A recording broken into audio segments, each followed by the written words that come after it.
संबलपुर जिला खुंटी ब्लॉक अंतर्गत बिजुलीपुर ग्राम। सेही गाँव रे रहंती प्रफुल्ल मल्लिक। बयस मात्र 56 वर्ष। पेशारे प्रफुल्ल बाबू जणे जनाशुना गुणिया भाव परिचित। छोट मोट गुणी गारेडी करी जहाँ भी किछि रोजगार हुए सेथिरे निजर पेट पोषिबा सह परिवार मध्य चलांती। से परिवार कहिले प्रफुल्ल बाबू आउ तांको धर्मपत्नी बासंती मैडम। बाहाघरर 24 वर्ष बीती जाइथिले मध्य बासंती मैडम को माँ हेबार सौभाग्य मिली पारि नाही। एही कारणरू साई पड़िशा बंधु बांधव देखई सेखई बहुत कथा मध्य कुहंती। सबु सही जाई बासंती मैडम एकुटिया थिला बेले आखिरु लुह गड़ांती। स्वामी जणे तांत्रिक हेइथिबारु घरे केवल माँ कालींकर ही पूजार्चना ही करा जाए। गोटे दिन बिजुलीपुर ग्राम को जड़े सिद्ध पुरुष भिक्षा मागिबाकू आसंती। भिक्षा मागी मागी जेतबेले बाबा जनक बासंती मैडम को घर पाखकू जाती सेतबेले बासंती मैडम को पिंढारे बसी कांदुथिबार देखंती। बाबा पचारती, हे झियो तू एते असहाय होई कांदुचु कौन पाई? बासंती मैडम सिद्ध पुरुष को सबु कथा कहती। सिद्ध पुरुष जनक हसी हसी कहती, एई कथा ताहले सुन, मु तते गोटे उपाय कहूची। महाप्रभुंकर गोटे व्रत रही। तू जदि एही व्रत को निष्ठार सह संपूर्ण कलु ताहले कालिया तो कोଳରେ गोटे संतानटीए देव।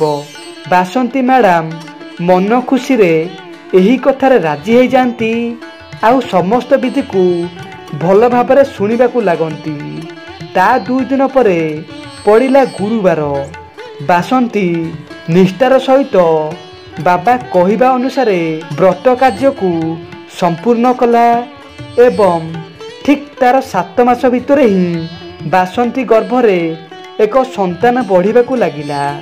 प्रफुल्ल बाबू मध्य बहुत खुशी हो जाती। ता किछि दिन परे ठीक रथयात्रा दिन ही तांकू एक पुत्र संतान प्राप्त हैला। रथयात्रा रे जन्म हेबा कारणरू बापा माँ ता ना रखंती कालिया। कालिया बापा माँकर बहुत गेल बसर पुओ।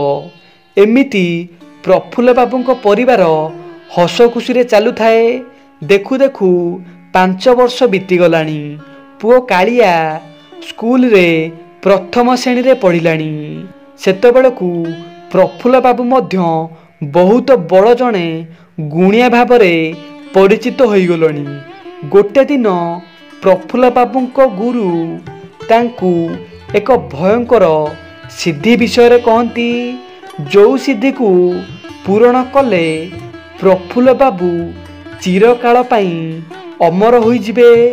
एही सिद्धि को हासिल करिया पाई से प्राणे प्राणे लागी पड़ती।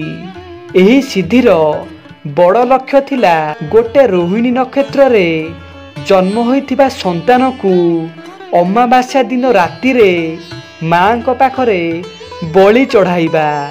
प्रफुल्ल 17 दिन धरी आखपाख समस्त गाँव रे पागल परी खोजुथाए। दिने राति रे स्वामी स्त्री खाइबा समय रे बासंती कालियार विषय रे आलोचना करू करू तार जन्म रोहिणी नक्षत्र होइथिला बोली कहिदेला। प्रफुल्ल एहाकू सुनी मने मने बहुत खुशी हो गला। प्रफुल्ल बाप पुअर संपर्क को विचार न करि पारी निजर सिद्धि को पाइबा पाई कालिया को बलि देबा पाई प्राणे प्राणे लागी पड़िला। दिन आसिला अमावास्यार। से दिन राति पाखापाखि 12टा बाजिगलानी। बासंती मैडम मध्य जटिल निदरे शोईथांती। सेतिकी बेले प्रफुल्ल पुओ को कांधरे पकाई बाहरी पड़िला गाँ शेषर थिबा तांत्रिक गुंफा को बलि देबा पाई। तापरे जहा घटिला ना आपण मानक आखेकु लुह आसीजिव।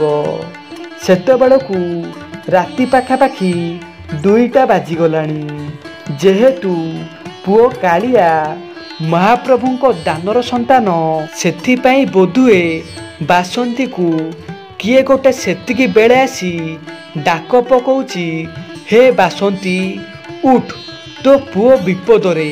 हे बासंती सबू सरीगला लो, सबू सरीगला। हठात बासंतींकर निद भांगी जाए।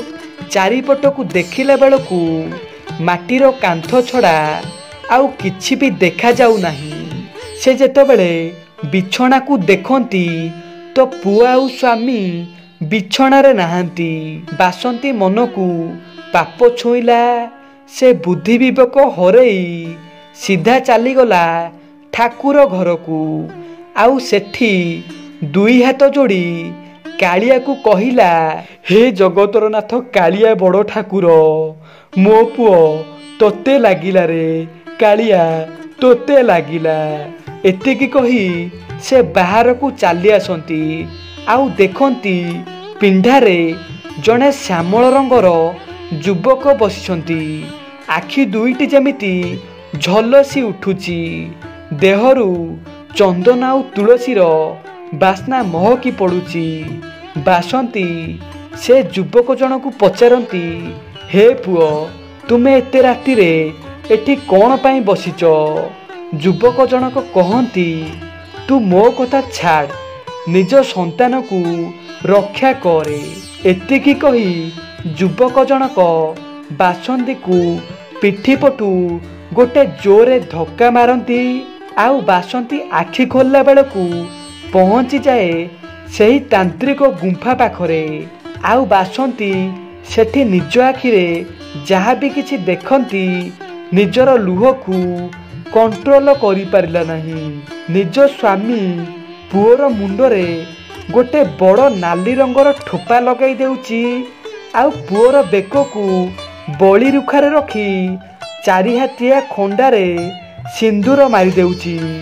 बासंती चतुरता सहित सेठारु आसी गाँ लोक मानंकु एकाठी करी ठेंगा बाड़ी धरी बाहरी पड़े से तांत्रिक गुंफा पाखकू। आउ प्रफुल्ल गुणिया को गाँ लोके निस्तुक माड़ मारती। आउ गाँरु ताकू बाहर मध्य कर दियंती। तापरे बासंती मैडम पुओ को जाबुड़ी धरी भो भो हुई कांदी कहती, हे कालिया ठाकुर तो महिमा अपार रे, तो महिमा अपार। यह थिला बासंती मैडम कर महाप्रभु को नहीं एक छोटिया अनुभूतिटिए। जदि महाप्रभु को नहीं यही अनुभूति पसंद आए ताहले कमेंट बॉक्स रे निश्चिंत भाव जय जगन्नाथ लिखि दियंतु।